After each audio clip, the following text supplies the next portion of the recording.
nandito na. Mag-e-enjoy ka sa mga programa. Good vibes ang musikang taglay, pagkakaibigan ang inaalay. Kabalen, halika na sa bright light sumama. Isang paniniwala, sa Diyos nagtitiwala. 91.9 Bright FM, 91.9 Friends tayo, enjoy life. Friends tayo, enjoy bright. Friends tayo, enjoy bright.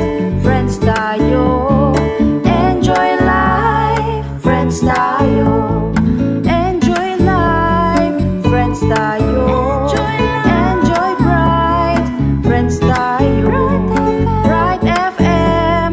Friends tayo, sa 91.9 Friends tayo, 91.9 Bright FM, 91.9 Friends tayo, 91.9 Bright FM, 91.9 Bright FM. Friends tayo. DWBL-FM 91.9.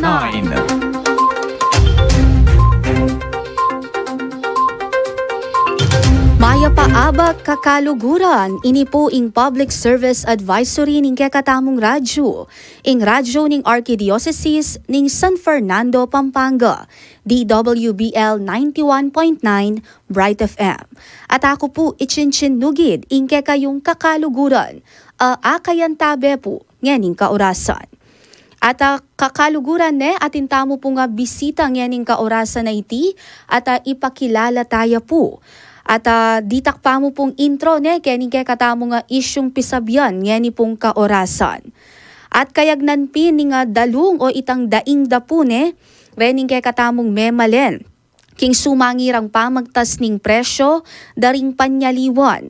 Metong pa karing po probleman ding tao lakwas na. Rening magnasang mikaating lisensya. Apin itang gastus bayo lang manikwa kaniti.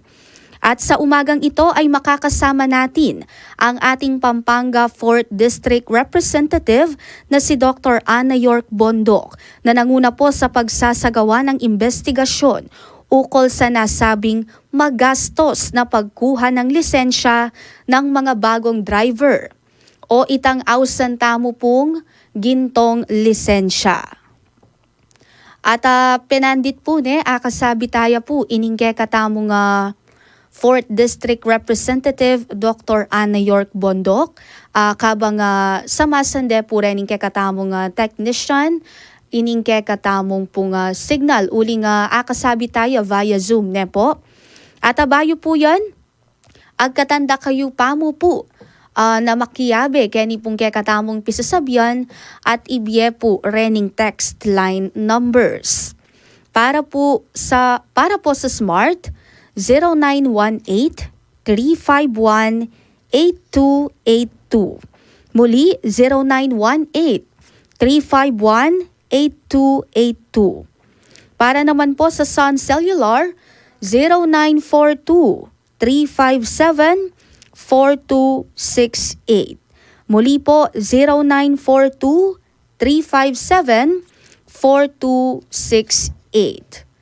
At maari din po kayong mag-subscribe sa ating YouTube channel, ang ASF Radio Station 91.9 FM o kaya po ang www.youtube.com/c/ASF Radio Station 919 FM.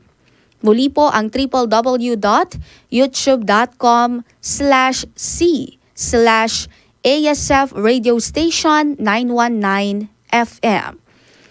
O kaya naman po, ang ating Facebook page na Archdiocese of San Fernando Radio Station 91.9 Bright FM. O kaya hanapin niyo po ang www.facebook.com/official.asfradio. At maaari niyo rin po kaming i-follow sa Twitter sa username na @radio_ASF.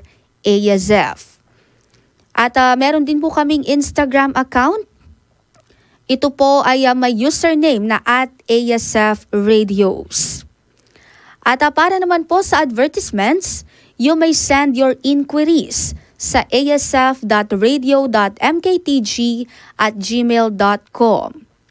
O kaya naman po mag-text o tumawag sa mga numerong 0949-609-5478. Muli po 0949-609-5478. At para naman po sa inyong donations, maaari nyo po itong ipadala sa GCash account number 0905-319-4871 na may pangalang Joseph Mary Bakay. GCash account number 0905-319-4871 na may pangalan pong Joseph Mary Bakay. Maaari din po sa BPI account number na 8810-012049. Muli po, 8810-012049 na may pangalang RCASF 91.9 Bright FM. Meron din po kaming BDO account number 0062-9801-7632 na may pangalang The Roman Catholic Archbishop of San Fernando. Muli po, 0062-9801-7632 para po sa BDO account number na may pangalang The Roman Catholic Archbishop of San Fernando. At marami pong salamat sa ating mga kakaluguran at naway ipalaganap po natin sa ibang tao na tayo ay may radyo na nakakatulong sa ating pananampalataya upang dumami pa ang ating mga kaibigan. At eto nga po sa mga sandaling ito, inaantay pa rin natin ang pagpasok po sa ating linya o sa Zoom link ni Congresswoman Dr. Anna York Bondok. At habang hinahantay po natin siya ay tayo po ay magbe-break muna. At eto nga po mahalaga po ang ating pag-uusapan ngayong umaga. Ito po ay tungkol sa gintong lisensya at iba pa pong mga bills na isinusulong po ng ating Congresswoman sa Kongreso. At ito po ay makakatulong at very informative. Lalo na dito rin po sa ating mga kabalen sa Makabebe dahil pag-uusapan po natin mamaya ang Pampanga Delta Bridge na makakatulong po sa ating mga kabalen sa Makabebe. At muli po, pakinggan po muna natin itong ilang paalala at magbabalik po ang Public Service Advisory. Kakaluguran, ing radyo ning Arkidiocese ng San Fernando, Pampanga, DWBL 91.9 Bright FM. Malugod na raramang tatanggapan ring kasaupan, aboriyong ipayabot. Deti maragulang asaw king pamanyon ning kaya katamong misyon, ning pamagpalaganap king maya pabalita ning Ginoo, kapamilata ning radyo. Kambe ning kapasalamatan king kaya kayong ganaka, babye milaki kayong ngeni, ring paralan, ban miras laking radyo, ring kaya kayong kasaupan. King GCash, account number 0905-319-4871, ang maki-account name, Joseph Mary Bakay. King BPI, account number 8810-012049, ang maki-account name, RCASF 91.9 Bright FM. King BDO, account number 0062-9801-7632, ang maki-account name, The Roman Catholic Archbishop of San Fernando. Dakal pong salamat at Ginoo, abasa na kayo sana, hingke kayong ganaka. Kakaluguran a makiramdam king radyo ning kakatamong Arkidiocese ning San Fernando, Pampanga, DWBL 91.9 Bright FM. magsilbi laring alben din kay katamong programa, akit din kay katamong pictures, abalo ring miyayaliwang kaganapan at miyayaliwa pang updates kapamilatan ning kay katamong Facebook page. Agkatanda kayong i-like at i-share ing kay katamong official Facebook page ang makilagyong Archdiocese of San Fernando Radio Station 91.9 Bright FM at maki-username at www.facebook.com/official.asfradio. Mananunasan ng ipasyagtamo ing mayap a balita ning Ginoo kapamilatan daring social media sites. At nagbabalik po ang Public Service Advisory dito lamang po sa DWBL 91.9 Bright FM. At kaibigan, kasabay nga po ng pagdaing ng masa sa kabila ang pagtaas ng presyo ng mga bilihin. Tila isa rin sa mga pinoproblema ng mga tao, lalong-lalo na ang mga nagnanais magkaroon ng lisensya, ay ang malaking gastusin bago po ito makuha. At sa umagang ito nga po ay makakasama natin ang Pampanga 4th District Representative na si Dr. Ana York Bondok na nanguna po sa pagsasagawa ng investigasyon ukol sa nasabing magastos na pagkuha ng lisensya ng mga bagong driver o yung tinatawag pong gintong lisensya. At eto nga po, bigyan po natin siya ng oras upang bumati po sa inyo.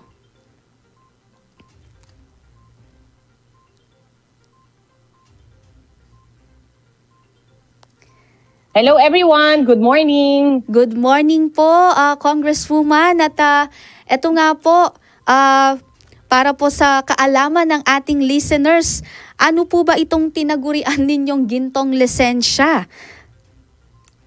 I thank you for asking, Ms. Chinchin, and thanks for inviting me. Also to Mr. King, thank you so much sa ating pong Bright FM na maya payabak po kay Kongan. So, good morning everyone. It's my honor to join you today and thank you for asking about the gintong lisensya. So, bakit nga ba tinawag siyang ginto? Well, dahil napakamahal po siya. So, this is for the new driver's licenses po. Halimbawa po, you are 18 years old, you are just learning how to drive. O kaya po, parents po kayo ng isang 18 or 19-year-old, umaabot na po ng 9,000 pesos ang bagong driver's license. So, paano ko natuklasan to? No, you might be asking, how did I know this?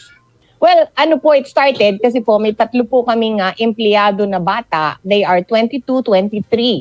And bilang boss, sabi ko, sige, sasagutin ko na lang yung driver's license ninyo. Para makatulong lang naman, di ba? May nilagay po silang 30K. So sabi ko sa office manager ko, kuya, bakit po 30K? Sabi niya, ma'am, 10K na po ngayon ang bawat lisensya. Ayun, dun po ako nagalit. First, I was surprised, shocked, angry. And then, nag-imbestiga na po ako. And this is what I found out. Previously po, 1,500 lang po yung lisensya. But due to the many requirements po na dinagdag lang po ng LTO, umaabot na po ng 9,000. So, mabigat po talaga yon for an 18-year-old or the parent po. Kasi I don't think any 18-year-old can pay 10,000. So, likely po, parents ang kakarga po nito. Yes po, Madam, sino po ba ang mga affected po dito sa gintong lisensya na ito, no? Para nga po akala ko pwedeng isanla ito dahil ginto, ano? At, pwede. 10,000 yan. Opo. Okay. So, ang affected po talaga dito are primarily po our young person. So, ba't nga ba important ang license, no? Kasi first of all, it's an accepted government ID. Anything that you need, ang dami hong hinihinging government IDs and the driver's license is one of them. Secondly, ito po talaga ang susi sa hanap buhay. Grab driver, company driver, family driver, bus driver, jeepney driver. So, kung wala po kayong lisensya, then you cannot work. So, sino ba ang affected dito? Well, it's primarily po our young people. Kasi sila po yung wala pang lisensya, sila po ang mag-a-apply ng bago. And half of our population, we are 120 million Filipinos, are below the age of 25. So potentially po, itong 60 million na to mag-a-apply ng lisensya and they will be the ones paying 10,000 pesos. Opo. So At, marami po ang apektado dito. There's a lot. matanong lang po, Madam, before po ba magkano yung presyo nitong lisensya na ito? Well, prior to, actually nag-umpisa ito in 2019 nagkukwento ko po, no? Pumasa po yung batas na 10930. Ito po yung 10 years licensure law. Unfortunately, nilagay po doon that the LTO has is given the leeway to decide kung sino po at ano po yung requirements ng bagong lisensya. Ngayon po, linagay, it's not the law The law just gives the LTO the power. And then gumawa po sila ng memorandum sa loob po ng LTO that requires every person to undergo po a practical driving test and a theoretical driving test. So prior po to this, less than 500 po ang babayaran sa LTO, tas meron pang mga medical, ganon, lumalabas total of 1.5. Ngayon, with this requirement po ng theoretical driving test, yun po yung linilecturean po kayo. That costs approximately 2,000 to 3,000 pesos. And then, i-add mo po yung practical driving school, that's 3,000 to 7,000 pesos. So, lumalabas po 9,000 to, meron pa pong sa Facebook, 12,000 na nagsabi sa akin and 15,000. My manager po paid 12,000 para sa kanyang anak. Yes po, nabanggit po na isa sa mga requirements po, no, yung driving schools. Ngayon po ba sa kasalukuyang panahon, dumami po ba ang driving schools dito po sa Pampanga? Well, Miss Chin, research po kasi it was a Philippine Daily Inquirer article. So, ni-research din po nila thoroughly. Nalaman po nila that before 2019, there were 2 driving schools in the province of Pampanga. Nung ni-require na po yung driving school, naging 33. So, may kumikita po talaga dito. So kung parang iisipin po, kaya siguro mahal dahil itong mga driving schools at ang ito pong ating LTO, no? Sinasabi nga po ng iba na nag-a-apply din, itong kanilang hinuha ay baka daw po sila ay magkatandem dito. At another issue po yan. opo. At yun nga po, Madam, ano po kaya ang nakikita nating solusyon dito po sa mahal na driver's license na ito? Well, tinos na po ito sa mga iba't ibang transport groups and there have been numerous suggestions. First of all, yung theoretical driving school, or the theoretical driving course, 3,000 nga po yan. Possible naman hong ilagay na lang libre sa internet. And then manood na lang po sila. And then later on, kung pumasok sila na exam, di mabuti. Okay. And then secondly, the practical driving school, a lot of us po na mga young persons, they learn from their kuya, their ate, their parents. Ang dami po, no? Kamag-anak and friends. So, when they go to the LTO to take that exam, may alam na sila. So, I would suggest po, mag-exam na lang. Ngayon, kung halimbawa 3 times na lumagpak, then the option of the driving school is there. Pero wag naman po kagad i-require, lalo na po a lot of us, to save money, learn from our parents po. Ayun po. Ito po bang driver's Ako license? po, Ma'am Chin, I was taught by our family driver. So, yun. So, a lot of us learn po kasi mahal talaga eh. So, if you can pass the exam, you're a driver. Ayun. Actually rin po, Madam, ako minsan binabalak kong mag-aral ng mag-drive. Pero pag naririnig ko yung price po dito sa mga driving schools, di ba? Parang isa pa po kasi siyang iisipin na kailangan mo munang ipunin bago ka matutong mag-drive. Kaya po, eto ring mga pinsan ko ay natuto dito lamang sa tatay nila, ganyan, sa mga kakilala, no? So, ang nakasanayan ay hahanap lang po ng maluwang na lugar at dun tuturuan sa pagmamaneho. Meron pong nabanggit din, no, dito sa ating senior high school na maganda rin po na matuto silang mag-drive agad. Yes, that's actually a very good suggestion po na isang riders group po sa akin. Upon researching po, no, the TESDA actually has driving courses. So we could expand that po, no? We could expand that kasi libre naman po yung TESDA. And again, a very practical suggestion po itong senior high school naman because this driving is also a skill po na pwedeng paghanap buhayan talaga.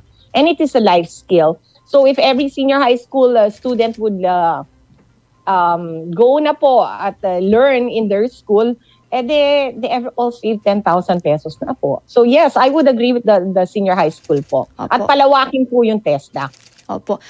Madam, ito po bang mga kotse lamang ang affected nitong gintong lisensya na ito o meron pa pong ibang mga sasakyan na hinihingan po nitong ganitong klaseng driving school? Naku, Miss Chinchi, nagulat ako. Akala ko sasakyan lang, ano. There is now a motorcycle driving school. So, yung mga lahat na nagmomotor, kailangan na rin mag-driving school. And for the tricycle driver, naku, my gosh, magkano ba kinikita ng tricycle driver every day? They are now required to have a driving school also. Sa lahat ng mga TODA, ganon, bago po kayo malisensyahan, may driving school din po kayo. And we all know talagang hirap po ang buhay ng mga TODA. In fact, some of them, they cannot even go out every day kasi naka-schedule sa dami nila. Also, pinagkikitahan din po yun. Ayun po, nagulat ako din sa tricycle, no? Kasi usually, di ba po, nagpapaturo lang din ang mga yan. Meron akong pamangkin po, no? Nasa 7 years old lang ata, natuto siyang pagta-tricycle dahil tricycle driver ang tatay niya. At, Enroll na po. opo. At ano po ba yung nakikita nating bad effects dito po sa gintong lisensya na ito? Well, talagang balakid po ito and malaking hadlang to persons who would like to earn a living as a driver. So, hindi po kayo pwedeng maging company driver, family driver, grab driver, jeepney driver, bus driver, tricycle driver, or even grab motor. Bawal na po without the driving school. So, there are really a lot of pinahihirapan po natin maghanap buhay ang mga sambayan na lalo na po the young persons who need to have jobs. And the worst po na nalalaman po na ngayon, marami na rin pong nagmamaneho na lang ng either motor, tricycle, or car without license na lang. Kasi they really need to drive. Yun po yung hanap buhay nila and they cannot afford the payment. So mas lalo pa pong grabe ang nangyayari. Madam, meron na po ba tayong narinig na solusyon na inilatag po ng LTO tungkol po dito sa natuklasan na mahal na presyo ng driver's license na ito? Opo. Actually, the LTO already came out with a statement na i-revise daw nila yung kanilang memorandum circular. Kasi po, this is not a law eh. Gawa lang po ito sa looban po ng LTO. And it can be revised by the LTO mismo. It does not require an act of Congress. So we are waiting pa po kung ano po yung magiging changes nila. But again, we need to keep up public pressure and talagang kailangan po nating suportahan po itong panukalang ito because this affects so many persons and a lot of us, pamangkin, anak, or kung bata pa kayo mismo. So this is essentially a problem of the youth. Joblessness. So, kailangan pong tugunan ito ng pansin. Ms. Chinchin, you might be wondering, magkano pa po ba sa ibang bansa ang driving? Well, in the US, it is more expensive definitely at sa mga developed countries. Pero siguro, ipantay po natin ang Pilipinas sa mga developing countries. Sa India po, it is 1,000 pesos. And sa Thailand po, it is 1,000 pesos. So, pwede po tayo mag-benchmark from there and see po how we can go about this. At saka po 60 million Filipinos, so sabihin na lang nating kalahati. 30 million na magbabayad po ng 10,000 each. Magkano kaya yon? That's just an astronomical amount. So, sana po pagtugunan po ng pansin ito ng ating transportation sector. Ang dami nilang problema, including the jeepney strike. So ngayon, kung gusto pa nilang maging young jeepney driver, maghanda na po kayo ng yung jeepney modernization. Tapos yung 10,000 nyo po para sa license. For license. Ayan, maraming salamat po, Dr. Ana York, no? Pero hindi pa po dito nagtatapos ang ating pag-uusapan dahil ako po ay babad din sa inyong Facebook page, no? At doon ko po nakikita itong inyong iba't ibang mga programa. At nabasa ko nga rin po doon, no, na inyo rin po nga isinusulong itong House Bill number 7142 o yung PVOX Modernization Act. So ano po ba ito, Madam? Miss Chinchin, thanks for researching that. But thank you for bringing that up also. Yes, we are, I'm the lead author actually. And kasama ko po yung 4 congressmen from Pampanga and a number of other affected po, no? Itong PHIVOLCS, ito po yung government agency natin that monitors eruptions po of volcanoes, earthquakes, at saka pala tsunami rin. So, tayo bilang mga Kapampangan, na-experience po natin ito during the time of Pinatubo, where they were able to successfully evacuate po yung surrounding areas of Clark just before the explosion. So the explosion po of Pinatubo was the strongest earthquake of the 20th century. Ngayon ko lang nga nalaman yon. Pero yung namatay po, though marami, mostly from collapsing roofs from the ash, pero yung mismo pong tinamaan talaga nung eruption, na-evacuate po sila. So basically, we need to be prepared kasi ang Pilipinas pala is part of the Ring of Fire. What is the Ring of Fire? Ito po isang area sa Pacific na talagang ang dami pong active volcanoes. Kasama po natin dito ang Indonesia na dito kaya nga ako nagka-tsunami, the Boxing Day tsunami, because there was an earthquake followed by a tsunami. And then marami rin hong pumuputok na volcanoes. So we need to be prepared. So basically, since the 1990s, after the time po ng Pinatubo, yung budget po ng PhilVox, mostly na lang for personnel, ganon. We need to modernize. 21st century na po ngayon. Tagal na rin po ng Pinatubo. That's been 30 years. Kailangan po tayong maging alert. In fact, just before pandemic, itong TAL, di ba, naging active and dun nga ginamit yung mga masks. Mayon is also threatening at any point. We have 27 active volcanoes sa Pilipinas, of which only 10 are being monitored. And only 2 are being monitored completely. That is TAL and Mayon.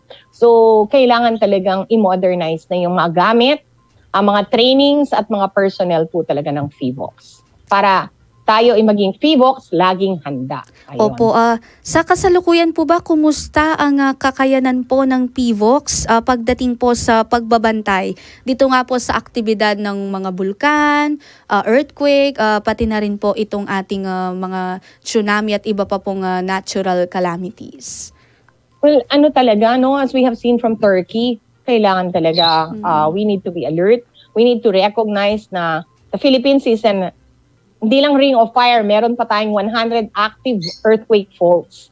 So talagang we really need to prepare publicly, coordinate with the LGUs kasi sila rin po ang magiging unang takbuhan pag may disaster. And then also we need to strengthen rin po yung ating mga mga monitoring po ng mga building code kasi kailangan po matibay ang mga building natin because we are in an active area talaga. So, right now, they are monitoring but they are not monitoring the way they should dahil po sa kakulangan ng pera, trainings, and equipments. So, the bill aims to modernize po the PHIVOLCS for the 21st century. Opo, at naniniwala ako na malaki po ang maitutulong niyan, no? Madam, dahil sa ilang taon na po na pag-uusapan natin itong maaring pagtama ng the big one na tinatawag po natin. So, ayan po, hiling po natin, no, na sana po ay maipasa po yung isinusulong niyo pong bill na iyan. Yes, thank you. It looks like it could become a priority bill kasi kapapay lang po ni Speaker Martin Romualdez ng sarili niyang version that is good. So we have the support of the Speaker. Again, we have the support po of Kong Ralph Recto, yun dahil sa TAL naman, and Kong Joey Salceda dahil sa Mayon, yung 4 na congressman po ng Pampanga plus Congressman Doris Maniquis po ng Zambales because I didn't even know that a portion pala of Pinatubo was actually located in Zambales. So, yun. At ito po, no, dahil napapanood ko rin sa inyong Facebook account o Facebook page, ito naman pong Pampanga Delta Bridge. Actually, matagal ko na pong binalak na mapag-usapan po natin ito. Subalit, hindi ko po makuha yung tamang tao na magiging tulay po sa atin, Madam. So, sa pagkakataong ito po, kumusta naman itong Pampanga Delta Bridge? Nakikita ko po kayo, sa site visit po kayo doon eh. Yes, actually, this is a very important bridge. At maganda po yung history nito kasi, again, 30 years na po itong hinahangad. What's the Pampanga Delta? Ito pong Pampanga Delta, ito po yung labasan ng tubig from the Pampanga River. So, yung ilog po ng Pampanga, it starts actually in Nueva Ecija. The water from the mountain po goes down from Nueva Ecija. And then, dumadaan po ng Arayat, Candaba, San Simon, pababa po Apalit, Macabebe, and Masantol. And then from Masantol po, it goes out into Manila Bay. So ito pong ilog Pampanga natin, this is what gives our irrigation, our rice cropping, our aquaculture. At kaya nga po tayo natawag na Pampanga, nasa pampang po tayo ng ilog. Okay, so what is this Pampanga Delta? Yung Delta po, yun ang labasan po from Masantol into Manila Bay. And 30 years ago, it was widened by more than 1 kilometer. Kasi dati po, maliit lang po yung labasan talaga. So it's always flooding. So in the 1990s po, linawakan po ito. As actually related also to Mount Pinatubo. Mm-hmm. Because of the explosion po ng Mount Pinatubo, yung mga lahars po, binara po lahat ng rivers. So hindi po makalabas yung tubig. So we needed na kalkalin po talaga yung ilog para lumaki po yung labasan. So sa pagkakalkal po ng ilog, we needed to build 2 dikes, the right dike and the left dike. At yung mga bahay po ng mga tao sa Masantol, inurong po sila to behind the dike to protect them from floods. Ngayon po, sa pagkagawa po noon, dati Masantol was puro islands, ma'am. Ngayon, you can reach it by car because there's a dike. Kaya lang, nahiwalay po ng ilog yung kanan sa kaliwa. So there were 7 barangays po that can only travel by boat to Masantol proper. So if you want to go to school dati, gusto mong mamalengke, you need to go to the hospital, you need to ride a boat. Mm-hmm. So matagal na po namin gustong i-connect yung nahihiwalay na 7 barangay po ng Masantol and 1 barangay of Macabebe to Macabebe and Masantol proper. So ito na po yung tulay na yon. It took us a long time to find it. It's 3 years in the making to build and it cost po 870 million pesos. It is spanning po the Pampanga River from the left dike to the right dike. So yung 7 barangay po na nahihiwalay will now be able to drive a car, use a motorcycle, or walk across the bridge po para humamalengke sa Masantol. In case may mga nganak, hindi na po kailangan magbangka. They can go directly to the hospital po sa Macabebe. So malaking bagay po ito. You may be wondering bakit say a small town like Masantol was able to get the funding for a bridge po na 870 million. Actually, almost 1 B na po ito. Kaya lang, many people do not know that the number 1 area po for aquaculture, ito po yung bangus, ema, ampumparo. This is crab and prawn. Number 1 po tayo sa buong Pilipinas. The area of Macabebe, Masantol, and Minalin. So, we are number 1 in aquaculture. At pag meron po tayong tulay, napakabilis po na yung kanila pong inani. They do not need to ride a boat anymore. Pwede na po itakbo or abutin po mismo ng truck. Mm-hmm. So, that will also reduce po yung traveling expenses and logistics expenses po ng number 1 aquaculture industry po sa buong Pilipinas. Ayan po. So nasa ilang porsyento na po kaya itong natatapos po dito sa Pampanga Delta Bridge? I would say, ma'am, it's around 80% and we are projecting that we'll be able to open the bridge po nitong December. Excited na po ang buong bayan po ng Masantol and even parts of Macabebe. We plan to invite po BBM early part po of next year. Ayan Kasi po. this is one of the largest infra projects po ng kanyang new administration. Though inumpisahan po ng panahon ni President Duterte, tatapusin po ngayong panahon ni President BBM and we look forward to this inauguration po, first quarter po ng 2024. Ayan po. At sana po ay kami rin ay maimbitahan, no? Dahil gusto po natin maipaabot yan sa atin pong mga kababayan, no? Especially dito sa Cabalen, sa Masantol at Macabebe. So, marami pong salamat sa pagpapaunlak. At ito po, no, karagdagan na lamang po. Kagabi po sa balita ay narinig ko po na itong ating CONCON ay naipasa na sa 3rd reading po ng Congress. So, kumusta naman po? Ano po ba itong isinusulong din po na bill po na ito? Well, the CONCON, matagal na po ito. It's called a constitutional convention. Opo. This is a move to it's been going on for all over 18 years. It is a move po to modify the provisions po of the 1986 Constitution.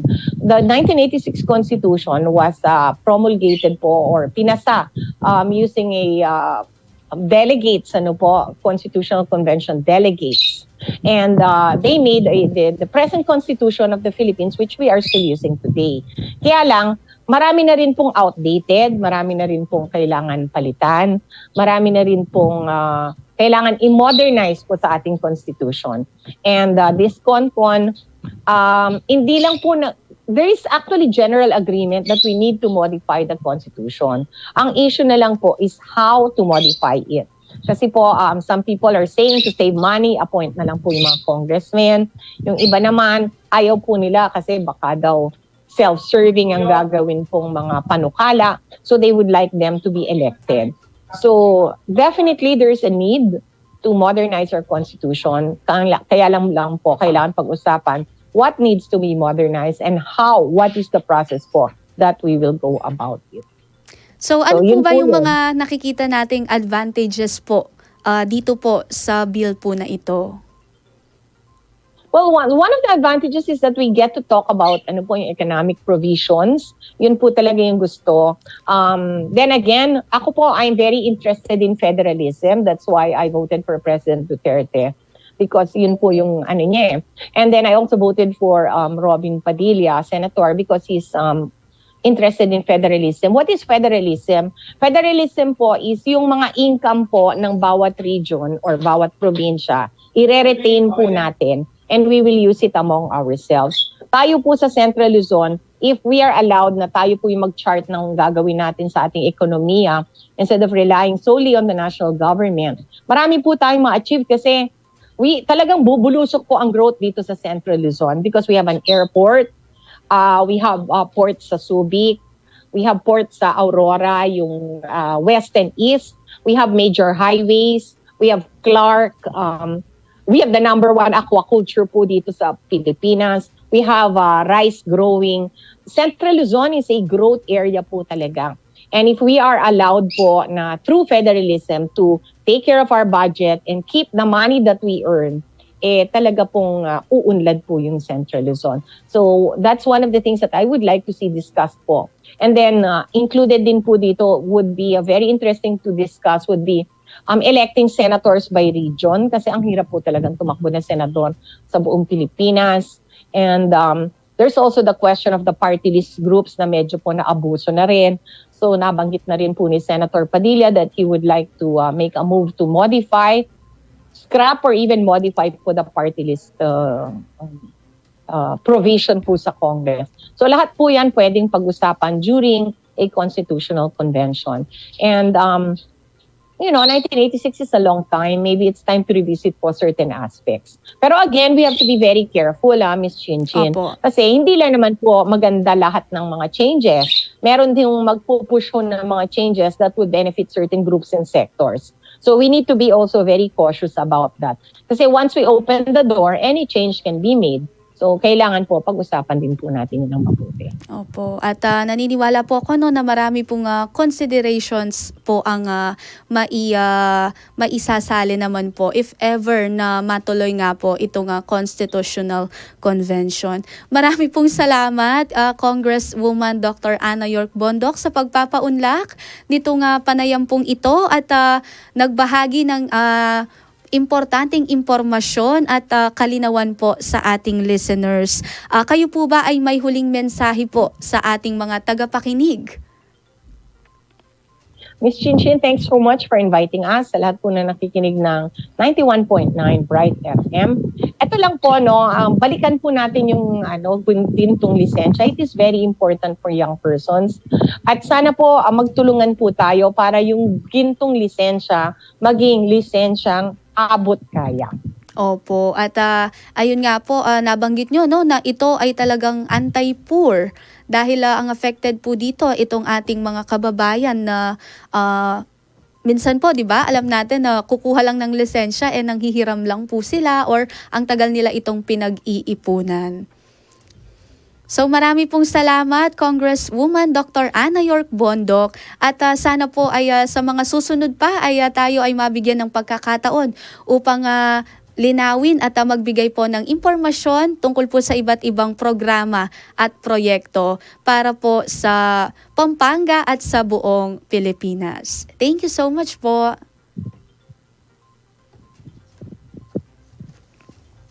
Thank you. At ayan po, napakinggan po natin si Congresswoman Dr. Ana York Bondok, ang 4th District Representative po ng Pampanga. At siya po ay nagpaliwanag at nagbigay ng kaalaman dito nga po sa ating gintong lisensya. No? Ang ating main issue po dito ay ang mahal na pagkuha nitong lisensya na nagkakahalaga po ng aabot sa 10,000 na talaga naman pong hindi kakayanin ng mga normal lang po na mamamayan, no, na kukuha nitong lisensya. At samantala sa iba pa po nating announcements, antabayanan tayo po ing dalan ning cruise on air balang Biyernes, kilub na niting Kwaresma, 2:00 ninggat panapon. Pamamasang pasyon on air, balang Sabado at Domingo, kilub na niting Kwaresma, 2:00 ninggat panapon. Ding 14 estasyon king biyaning metong akatekista on air balang Sabado, 10:00 ning abak at balang Domingo, 12:00 ning ugto, kilub na niting Kwaresma. Samantala po ingke katamong Alay Kapwa Radiothon. Ating temang Ilwalasme ing toldang kekang tuknangan. Ini po maganap yo king March 18, 2023, Sabado. At 7:30 ning abak hanggang 10:30 ning abak. Atin tamo po nga apin po ini nga pakibaluan ing mas malalam ing kakatamong Lenten Evangelization and Resource Mobilization Program ning Santa Iglesia kapamilatan ding kakatamong pamigunam at pamakipagkwentuhan king diwa ning sinodo. At atintamo pong misa ining kakatamong banal a misa 11:00 ning abak king March 18, 2023, Sabado, panimunane pong lubos kagalang-galang Florentino Galang Lavarias ing Arsobispo na po ning San Fernando, Pampanga. At nuatin kayo pong kutang, malyari kayo pong mawus karinga makatuking contact details. Malyari kayo pong mawus king 6345-649-6136. At malyari kayo rin pong mag-email king sakop@sakop.ph o kaya po king sak_pampanga@yahoo.com. At ingke katamo pong Domus Pastorum Pagmasusyane ing kayang 28 founding anniversary king March 9, 2023, Thursday, 6 p.m. ya po. Atin mo rin pong mipagmasusyan banal a misa apanimuna ng lubos kagalang-galang Florentino G. Lavarias D.D., Arsobispo ning San Fernando. Ini po maganap ya king second floor ning Domus Pastorum Building, Sakop Grounds, Barangay Maimpis, Syudad ning San Fernando, Pampanga. At kaugnay na po ning kekatamong Kwaresma ining kekatamong ating temang for a Synodal Church, Communion, Participation, and Mission ing Alay Kapwa 2023. The Archdiocesan Lenten Action Program formally melaunch po inyang February 22, 2023, Ash Wednesday. Ing Alay Kapwa Sunday Second Collection, held annually during Palm Sunday, will be observed in all parishes on April 2, 2023, and to be transmitted not later than April 25, 2023.